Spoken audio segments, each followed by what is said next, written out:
मर्यादा पुरुषोत्तम राम कभी माफ नहीं करेंगे। इसीलिए अवधेश प्रसाद जी को चुनाव जिताया है। भगवान श्री राम का आशीर्वाद अवधेश प्रसाद जी को मिला है। बगल में खड़े इनको बहुत बुरा लग रहा हो, आपकी जो बातें बोल रहे हैं, इनको यादव जी है भाजपा में है, लेकिन बहुत बुरा लग रहा होगा।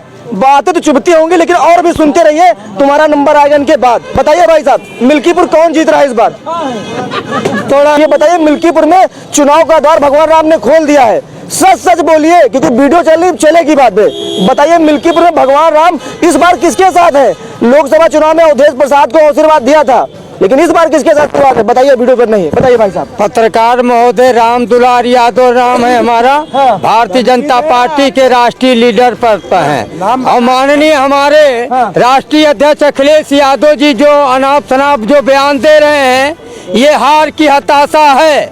9 में 7 सीट भारतीय जनता पार्टी चुनाव। तो बोले, आप बोलिए, जहाँ द्वार खुले हैं, जहाँ द्वार खुले भगवान राम की, वहाँ की बात करिए, उसको छोड़ दीजिए, वो तो बीत गए। अब की बात करिए, अब क्या होने वाला है? अयोध्या नगरी में विकास के नाम पर महाकुंभ लगा है, वहाँ विकास के नाम पर भारतीय जनता पार्टी चुनाव जीत रही है। आप बता रहे हो कि हम मिल्कीपुर जीतेंगे, यहाँ पर रोड पर न चिल्लाओ, मिल्कीपुर में चल के देखो। चलेंगे भैया, पंडित जी आने तो समझ चल रहे हैं हम भी, लेकिन अभी बताइए क्या विकास के नाम पर भारतीय जनता पार्टी का प्रत्याशी चुनाव जीतेगा। वही विकास के नाम पर अयोध्या में हार मिली आप लोगों को।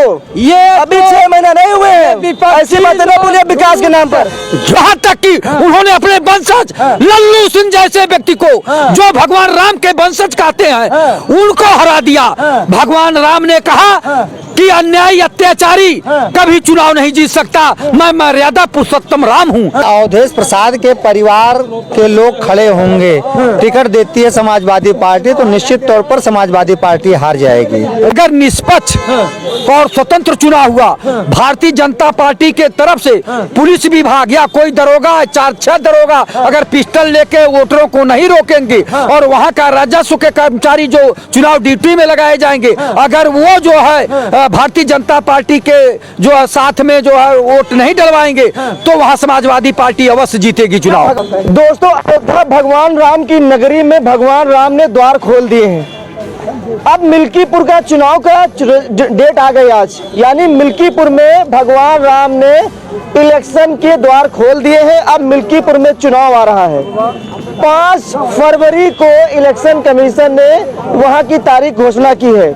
अब मिल्कीपुर में 2 पार्टियों का बीच मुकाबला है, एक तरफ बीजेपी तो दूसरी तरफ समाजवादी पार्टी। और मिल्कीपुर की बात करें तो वहां पर 2024 के लोकसभा चुनाव में, पिछले लोकसभा चुनाव में भगवान राम ने समाजवादी पार्टी के प्रत्याशी अवधेश प्रसाद को आशीर्वाद दिया था। लेकिन इस बार क्या मिल्कीपुर में भगवान राम का आशीर्वाद किसके सर पर होगा? इसका जवाब देने के लिए हमारे बीच लखनऊ के मिश्रा जी हैं। आज मिश्रा जी से बात करेंगे मिल्कीपुर के लिए।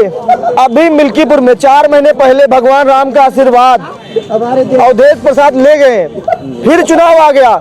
इस बार प्रभु श्री राम किसके सर पर हाथ रखने वाले हैं मिश्रा जी? देखिए, अगर अवधेश प्रसाद के परिवार के लोग खड़े होंगे, टिकट देती है समाजवादी पार्टी, तो निश्चित तौर पर समाजवादी पार्टी हार जाएगी। अभी जब उपचुनाव हुआ था, कटेरी मुख्यमंत्री ने स्वयं जिम्मेदारी ली थी, लेकिन इस बार भी मुख्यमंत्री बाबा जी का हेलीकॉप्टर वहां जल्दी जाने की संभावना है। तो क्या मिल्कीपुर योगी जी जिता लाएंगे, या योगी जी वहां के जो अवधेश प्रसाद अपनी साख बचा पाएंगे?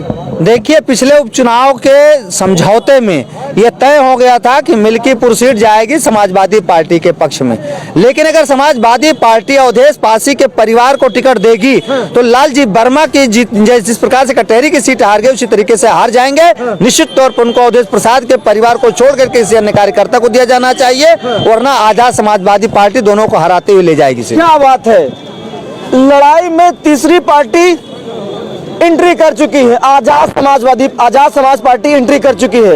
लेकिन और लोगों से बातचीत करेंगे। मिल्कीपुर में भगवान राम ने द्वार खोल दिए हैं इलेक्शन के। अब चुनाव है 5 फरवरी को। क्या होगा इस बार? प्रभु राम का आशीर्वाद किसके सर पे जाने वाला है? सपा, बीजेपी या कोई और? अवध के इस अवधेश जी को भगवान राम का आशीर्वाद प्राप्त है, और उन्हीं का ही चुनाव जीतना निश्चित है। और लोग केवल चुनाव लड़ने के लिए जा रहे हैं, दिखाने के लिए। भाई पार्टियां हैं तो अपना चुनाव तो लड़ेंगे ही, लेकिन भारतीय जनता पार्टी की तरफ से माननीय मुख्यमंत्री योगी आदित्यनाथ जी मोर्चा संभाले हैं। अवधेश जी ने कहा कि जितनी बार योगी आदित्यनाथ जी माननीय मुख्यमंत्री जी हेलीकॉप्टर उतारेंगे उतने 1000 वोटों से हम भारतीय जनता पार्टी को हराएंगे। ये सबसे बड़ी बात है। और अवधेश जी वहीं के हैं, कई चुनाव जीत चुके हैं और लगातार वो जीते हैं और उनका घर भी उसी क्षेत्र में है, तो उनका चुनाव जीतना निश्चित है। योगी आदित्यनाथ जी 1 बार 2 बार जाएंगे, 4 बार जाएंगे, लेकिन जो वहीं का पैदाइशी है, वहीं का रहने वाला है, वो तो हमेशा रहेगा ना। ये मंत्री लोग केवल चुनाव में दिखाने जाते हैं कि हम भी आए हैं। लेकिन मुख्यमंत्री जी हर समाज के मंत्रियों को 6-6 मंत्री वहां पर डेरा डाले हुए हैं, लगातार प्रचार कर रहे हैं।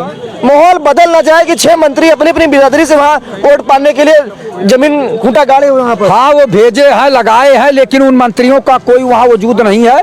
वहाँ केवल समाजवादी पार्टी के वोटर तैयार हैं। समाजवादी का समीकरण भी वहाँ बहुत मजबूत है। अगर निष्पक्ष और स्वतंत्र चुनाव हुआ, भारतीय जनता पार्टी के तरफ से पुलिस विभाग या कोई दरोगा, 4-6 दरोगा अगर पिस्टल लेके वोटरों को नहीं रोकेंगे और वहाँ का राजस्व के कर्मचारी जो चुनाव ड्यूटी